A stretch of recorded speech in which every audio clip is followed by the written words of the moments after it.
When my mother told me to leave in front of everyone, I didn't argue. It was Sunday lunch, the kind that was supposed to hold a family together, and her words cut through the noise like glass breaking. "Stop relying on this family! Francis!" Everyone froze. My brother looked away. My father cleared his throat, pretending he hadn't heard. I sat there, the taste of salt and shame mixing on my tongue, realizing what it meant. They weren't tired of my presence. They were tired of needing me. I smiled, stood up, and quietly gathered my coat. No one stopped me. As I closed the door behind me, I heard the sound of forks against plates start again, as if I'd never existed. That's the moment I learned the truth about love in my family. It always came with a receipt. I came back to Portland after 2 years, and nothing in my mother's house had changed. The chandelier still poured its yellow light over the long dining table. Carnations sat perfectly centered, and the silverware gleamed so bright it could blind you. The air smelled of polish and distance, a kind of warmth that was all performance, covering the chill that lived in the floorboards. My mother, Margaret, ruled that room the way she always had, smiling, pouring wine, retelling old stories about how hard my father used to work. Eli, my brother, kept tapping his phone under the table. Caleb, the youngest, focused on slicing his roast as if it could save him. I sat between them, invisible, watching a play I'd already seen too many times. When I finally spoke, it wasn't even a question, just a quiet attempt to be part of the scene again. But my mother cut me off, her voice sharp enough to slice through the air. "Stop relying on the family. It's time you grew up." The sound that followed wasn't silence. It was a room holding its breath. A spoon fell. The clock ticked once, long and clear. I smiled, steady, and rose from my chair. The silver caught the chandelier's glare and flashed in my eyes. Beautiful, cruel, and cold. "You don't have to worry about that anymore," I said softly. No one stopped me. My mother reached for another slice of meat, as if I'd never been there. I stepped outside, the cold wind cutting across my face. Through the window, they kept eating. My chair stood empty.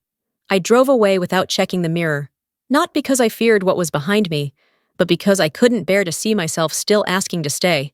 The apartment was small, orderly, and quiet. The kind of silence that carried its own weight. That first night after lunch, I made a cup of coffee and opened my laptop. The glow of the screen lit my face, 45 years of endurance looking back at me. I opened my financial records, one file at a time, until the list unfolded like a confession. Margaret Keaton, utilities, monthly. Eli Keaton, legal support. Caleb Jr., tuition transfer. Each name was another obligation. The total glared at me from the bottom of the page, $178,642.77. The number sat there, soundless but crushing, like the kind of truth no one dares to speak aloud. I leaned back and asked myself the question that had been waiting for years. If I stopped tomorrow, would anyone even notice? My fingers hovered above the mouse, trembling but steady enough to finish what my voice never could.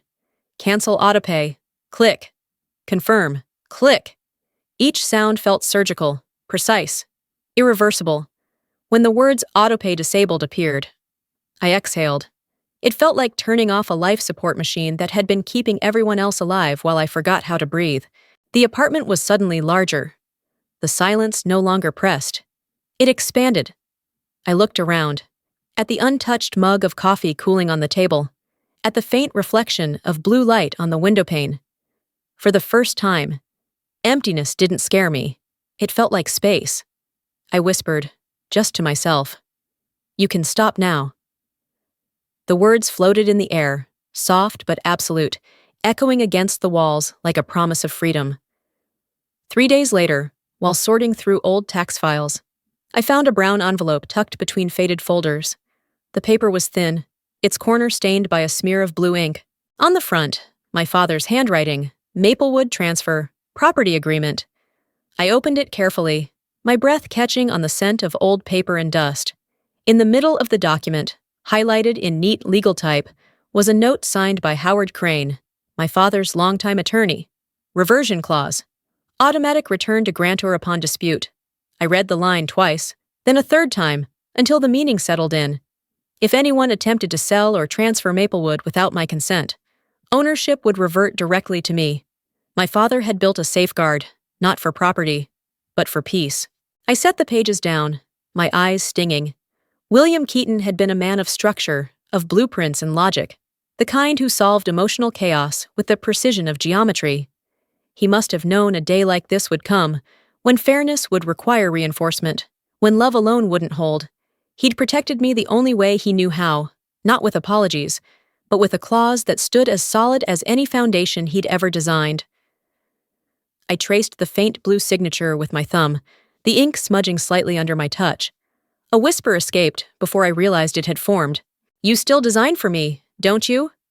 Dad?" The desk lamp reflected off the document, a thin band of light running across the page like steel. The world outside was silent, suspended, and for the first time since I walked out of that house, I didn't feel defenseless. The fight ahead no longer frightened me. This time, I wasn't alone. 3 nights after that lunch, the phone rang long past midnight. Eli's name lit the screen. I stared at it until the ringing became unbearable, then finally picked up. His voice came thick with whiskey and anger, my mother's echo bleeding through the background. "Francis, have you lost your mind?" Mom's furious. "You can't just cut the payments like that." I waited until the noise behind him faded. My tone stayed even. I stopped paying for what I never used. A long pause followed, broken only by the sound of his breathing, heavy and uneven. Then the click of disconnection, sharp and final. By morning, an email from my mother appeared in my inbox. Subject: consequences. If you won't help your family, don't expect to be part of it when Maplewood is sold. I read it once, deleted it, and made breakfast. That afternoon, another message appeared on my phone. "You're being erased from the trust fund." I smiled. Of course I was. They had no idea that every attempt to push me out only tightened the clause my father had written. The one waiting quietly, like a loaded spring. That night, the phone lit up again, call after call, buzzing against the counter. I let it ring. I sat in the dark, the glow from the screen pulsing like an artificial heartbeat. My father's voice came back to me, not in sound but memory. Every structure collapses when one pillar is overused. That was us. That was me. The overused beam, cracked but still standing. I closed my eyes and whispered, barely louder than the hum of the fridge. Let it fall. The phone stopped vibrating. The apartment went still. For the first time in years, the silence felt like permission. The next morning, I drove south through the Cascade fog toward Bend, Oregon, where my father's old attorney, Howard Crane, had retired. Snow covered the narrow road that wound around the hills, the trees standing like silent guards. His office was no longer an office, just a small cedar cabin with a brass plaque that had long since lost its shine. He opened the door before I knocked. "You look like William when he was sure about something," he said, smiling in that quiet, knowing way of men who've spent their lives drafting truths no one reads. We sat near the window, the fire crackling softly between us. I slid the folder across the table. Howard adjusted his glasses and read in silence. When he finished, he leaned back, eyes still on the paper. "He came to me the year before he died," he said finally. "Told me he worried the house would divide the family. So he made it divide itself," I said, the words escaping before I could think. "Exactly. The clause isn't about money, Francis, it's about balance. The moment greed steps in, ownership reverts to you." The wind pressed against the window, scattering flakes of snow against the glass. I watched them melt, one by one, until only faint trails remained, like fingerprints fading from memory. Howard folded the document carefully. "There's one more thing. He left a message in the firm's archive, a video file. Do you want it?" "Not yet," I said. "Keep it safe until I need to prove who built this family." He nodded, the firelight glinting off his glasses. When I stepped outside, the snow had turned to slush, and the cold hit my lungs like clean air. I started the car and set the GPS for Portland. For years, I'd been driving back only to be summoned, to fix, to pay. But this time, the road ahead didn't feel like a return. It felt like command. The message arrived mid-morning from an old neighbor. "They're showing your father's house today. Realtors everywhere. For a few seconds, I simply stared at the screen, not breathing. Then, anger came slow and clean, like ice cracking underfoot. No one had told me. No one had asked. They were selling Maplewood, the home my father built board by board, with strangers walking across his floors. By noon, I was already driving south, 4 hours of silence and gray highway. When I turned onto the old street, the driveway was crowded with unfamiliar cars. Laughter drifted from inside, too bright, too false. The sound of heels on wood echoed through the open door. I stepped in. My mother stood in the center of the living room, wearing a sky-blue dress and a smile she'd perfected for other people. "It's a lovely space, isn't it? My husband designed it himself." Her voice was syrup over glass. No one noticed me at first. A realtor approached, all polite confidence. "Are you here for the showing, ma'am?" "No, I'm here for the ownership." The room froze. Every conversation evaporated. My mother turned, the color in her face shifting from surprise to fury.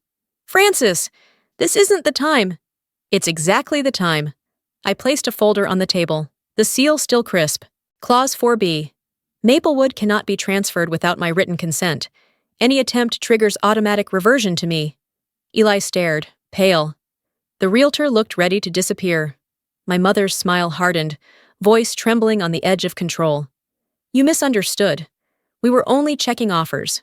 You understood perfectly. You just didn't think I'd remember." For a moment, the world held still. Then came her whisper, cold and venomous. "How dare you humiliate your family like this?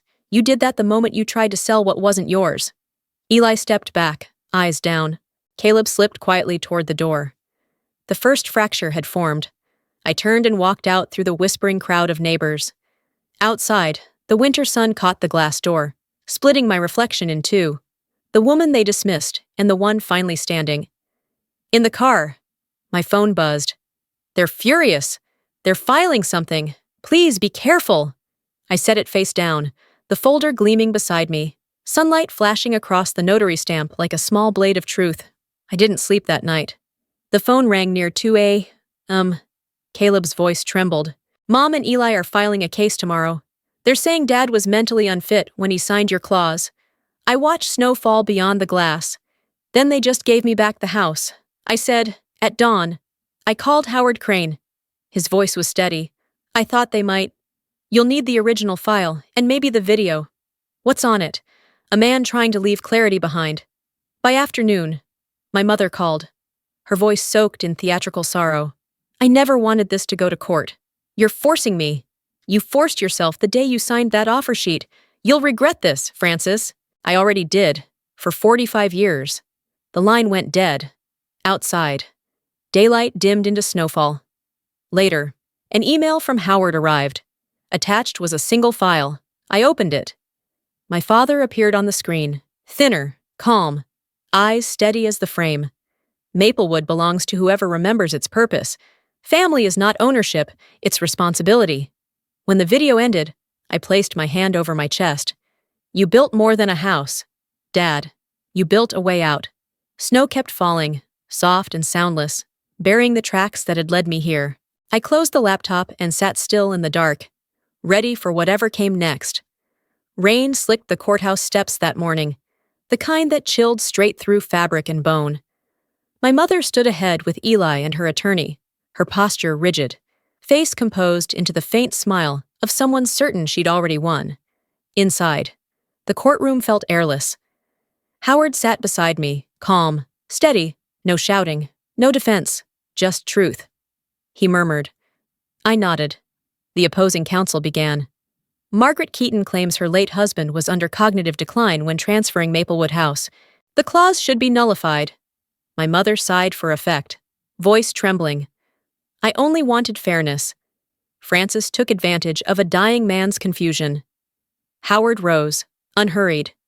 "Your Honor, the defense presents Exhibit D, a video recorded by William Keaton, 1 year before his passing." The screen lit up. My father appeared, thinner but certain. "Maplewood belongs to the one who carried this family without being seen. Family isn't ownership, it's gratitude." The room froze. Eli looked down, then stood, shaking. Mom forged Dad's signature for a loan. I saw it. I didn't stop her. Gasps rippled through the court. When recess was called, I whispered to Howard, "I didn't want revenge." He replied softly, "Then you just got justice." A week after the verdict, the judge's words still echoed in my mind. The clause stands. Maplewood House reverts entirely to Francis Keaton. No one applauded. No one smiled. The sound of the gavel was the only thing that felt solid, final, almost merciful. My mother left the courtroom without looking back, her heels striking against the marble in that familiar rhythm that once dictated the tempo of my life. Caleb lingered behind, his shoulders small, his eyes shifting toward me. "I just wanted peace," he whispered. I met his gaze and answered softly, "Then start by being honest." He nodded, but his silence carried the truth I already knew. Peace requires courage, and he wasn't ready for it yet. When I returned to Maplewood, the house exhaled. It felt different now, emptier, but no longer cold. The echoes that used to haunt the hallway had softened into something almost tender. I moved through the rooms quietly, the way one walks through a church after service. In my father's study, dust blanketed the desk like ash after a storm. I traced my fingers over the wood grain, over the faint scratches left by his drafting pencils, the places where years had been carved into form. When I pulled open the bottom drawer, it resisted, creaking in protest before giving way. Inside was a yellowed envelope, its edges brittle, the handwriting faint but unmistakable. For Francis. My heart stilled. I opened it with care, afraid the paper might crumble in my hands. The handwriting trembled but refused to break, still precise, still him. "If you're reading this, it means the clause worked. You were never relying on the family. Francis, you were the one it relied on. Dad." I read it again, letting the words settle into the spaces that used to ache. The weight I'd carried since that lunch, since the day my mother's voice turned my worth into shame, lifted at last, quiet as dust caught by sunlight. I smiled, not in victory, but in release, as though something old and heavy had finally unclenched. Outside the window, the late afternoon light sifted through the maple leaves, scattering gold across the letter. The air smelled of paper, cedar, and memory. I whispered into the soft glow, "You still design my peace, Dad." It struck me then that he hadn't left me a house. He'd left me a map, permission to exist without begging, to be silent without being dismissed, to stand alone without apology. For the first time, I understood that strength wasn't about resistance. It was about stillness that doesn't break. I folded the letter back into its envelope and slid it gently into the drawer.